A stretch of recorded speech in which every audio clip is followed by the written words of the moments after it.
اسلام سے پہلے عرب کے معاشرے میں شراب نوشی کا عام رواج تھا اور شراب کی محبت ان کے گٹی میں پڑی ہوئی تھی۔ وہ ایسے شراب کے عادی اور رسیا ہو گئے تھے کہ شراب کا چھوڑنا ان کے لیے تقریباً ناممکن ہو چکا تھا۔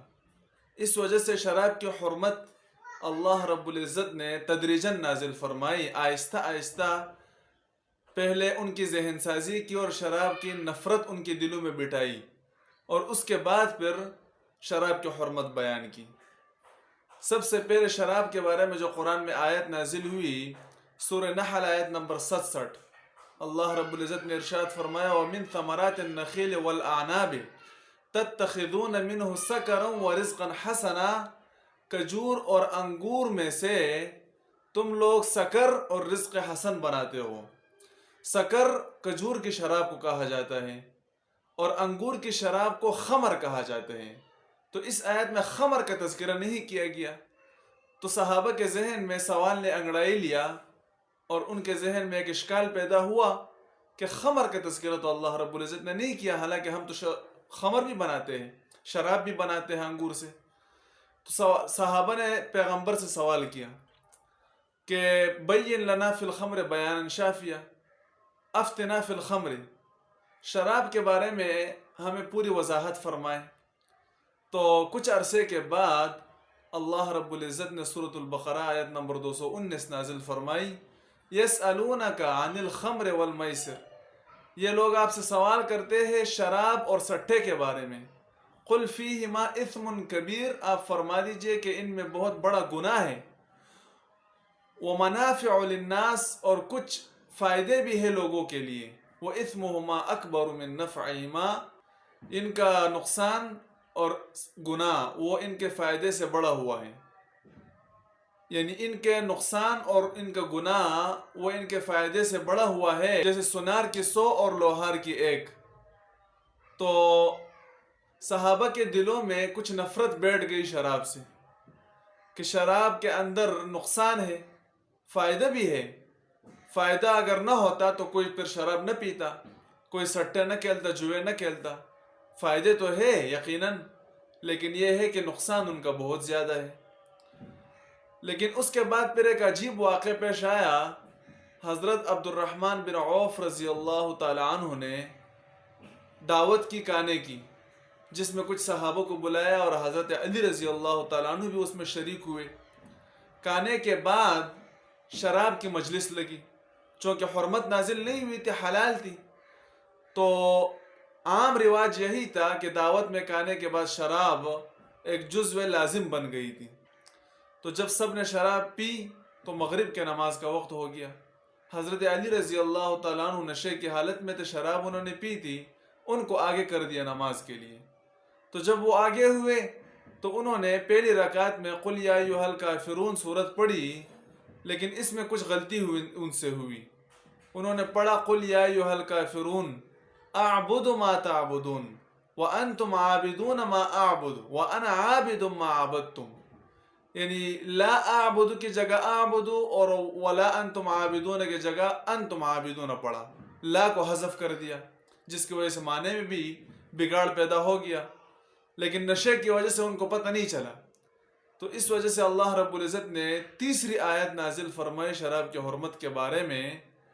اور ارشاد فرمایا سورہ نساء آیت نمبر 43، یا ایھا الذین آمنوا لا تقربوا الصلاة وانتم سکارى حتى تعلموا ما تقولون،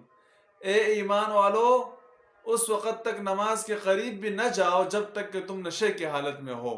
یہاں تک کہ تمہیں پتہ چلے کہ میں کیا پڑھ رہا ہوں، کیا بول رہا ہوں۔ تو شراب کی حرمت پھر نماز کے اوقات میں نازل ہو گئی کہ نماز کے اوقات میں شراب پینا منع ہے اور حرام ہے، اس کے علاوہ پھر بھی اجازت تھی۔ تو ایسا ہوا کہ ظہر کی نماز کے بعد تو شراب کوئی نہیں پی سکتا تھا پھر، کیونکہ عصر کی نماز کا وقت قریب ہوتا تھا۔ عصر کی نماز کے بعد بھی کوئی شراب نہیں پی سکتا تھا، کیونکہ مغرب کی نماز کا وقت قریب ہوتا تھا۔ مغرب کے بعد بھی شراب ممنوع تھی، ممانعت تھی، کیونکہ عشاء کی نماز کا وقت قریب تھا۔ ہاں، عشاء کی نماز کے بعد فجر تک کافی لمبا وقت ہے، پوری رات ہے، تو اس میں کچھ لوگ شراب پیتے تھے۔ اسی طرح فجر سے لے کر ظہر تک کا بھی وقت تھوڑا لمبا ہے، تو کچھ لوگ اس میں بھی شراب پیتے تھے، لیکن اس میں عام طور پر لوگ کام کاج کرتے ہیں، جاب اور شاپ پر جاتے ہیں، تو اس وجہ سے کچھ لوگ اس میں بھی نہیں پی سکتے تھے، اور کچھ لوگوں نے تو چھوڑ ہی دیا بالکل شراب کو،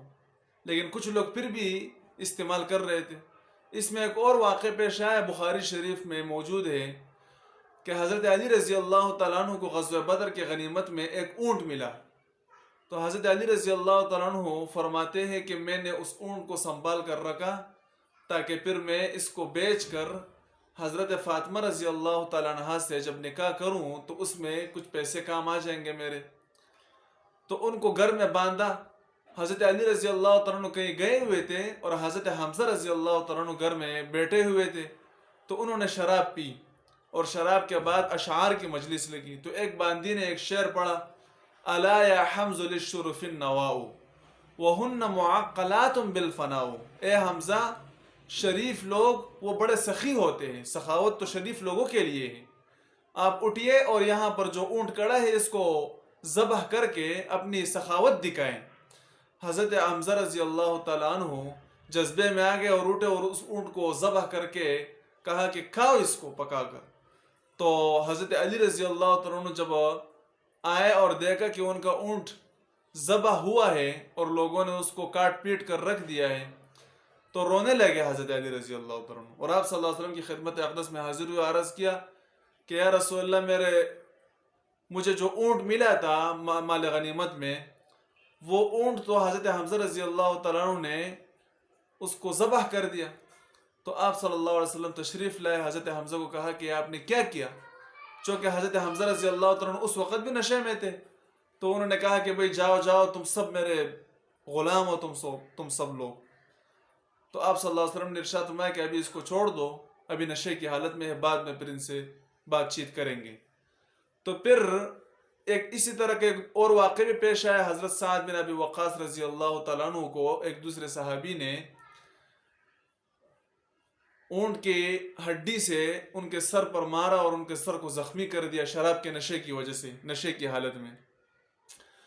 تو حضرت عمر رضی اللہ تعالیٰ عنہ دعا کی کہ اللہم بین لنا فی الخمر بیانا شافیا، یا اللہ شراب کے بارے میں کوئی شافی فیصلہ فرما دیجئے، بیان فرما دیجئے۔ تو اللہ رب العزت نے آخری آیت نازل فرمائی جو شراب کی حرمت کی چوتھی آیت ہے، اور یہی آخری آیت ہے، پھر شراب کی حرمت مکمل طور پر نازل ہو گئی۔ یا ایھا الذین آمنوا، اے ایمان والو، انما الخمر والمیسر والانصاب والازلام رجس من عمل الشیطان، یقیناً شراب، سٹا، جوا، بت اور تیر قسمت کے یہ شیطان کی گندگی ہے، فاجتنبوہ، ان سے بچو، لعلکم تفلحون، تاکہ تم لوگ کامیاب ہو جاؤ، آخرت کی ابدی کامیابی کو حاصل کرنے میں تم لوگ جدوجہد اور کوشش کرو۔ تو یہ آیت جب نازل ہوئی تو شراب مکمل طور پر حرام ہو گئی۔ بخاری شریف میں ہے کہ حضرت ابو طلحہ انصاری رضی اللہ تعالیٰ عنہ، حضرت ابو عبیدہ ابن الجراح رضی اللہ تعالیٰ عنہ اور حضرت ابی بن کعب رضی اللہ تعالیٰ عنہ، یہ تینوں حضرات تشریف فرماتے گھر میں، اور حضرت انس رضی اللہ تعالیٰ عنہ چھوٹے بچے تھے، تو وہ کہتے ہیں کہ مٹکے سے میں نے 3 گلاس شراب کے بھرے اور ان کے لیے میں لا رہا تھا کہ اچانک ایک آدمی کی آواز آئی کہ شراب کی حرمت نازل ہو گئی ہے اور شراب حرام ہو گئی ہے۔ تو حضرت انس رضی اللہ تعالیٰ عنہ فرماتے ہیں کہ حضرت ابو طلحہ انصاری رضی اللہ تعالیٰ عنہ نے مجھے کہا کہ شراب کو بہا دو، تو کہتے میں نے وہ گلاس والا بھی بہا دیا اور مٹکے کو بھی بہا دیا۔ پورے مدینہ منورہ کی گلیوں میں اور نالیوں میں شراب بہہ رہا تھا، شراب کو بہا کر شراب کے جتنے برتن تھے ان کو بھی توڑ دیا، ان کو بھی استعمال میں نہیں لایا، کیونکہ صحابہ وہ اللہ رب العزت کے حکم اور پیغمبر کے حکم کے منتظر رہتے تھے، جو حکم آتا فوراً عمل میں لایا جاتا، اس میں چوں چرا کی گنجائش نہیں ہوتی تھی، پھر اس میں کوئی پھر کیڑے نہیں نکالتا، بال کے کال نہیں نکالتے، بلکہ فوراً اس پر عمل کرتے، جو حکم آتا بصر و چشم اس کو قبول کرتے، ان کا ایمان ایسا تھا۔ تو 4 مرحلوں میں شراب کی حرمت نازل ہوئی، 4 مرحلوں میں شراب کو حرام کیا گیا، کیونکہ کوئی عادت چھڑانا اتنا آسان نہیں ہوتا، عادت کو چھڑانے کے لیے تدریجی کاروائی ضروری ہوتی ہے، سب سے پہلے ان کی ذہن سازی کی گئی اور پھر تدریج کے ساتھ شراب کی حرمت نازل ہوئی۔ حضرت عائشہ رضی اللہ تعالیٰ عنہ فرماتی ہے کہ اگر یہ چوتھی آیت پہلی مرتبہ میں نازل ہو جاتی تو شاید پھر لوگوں کو عمل کرنا بہت دشوار ہو جاتا اور بہت سارے لوگ اس پر عمل نہ کرتے پھر،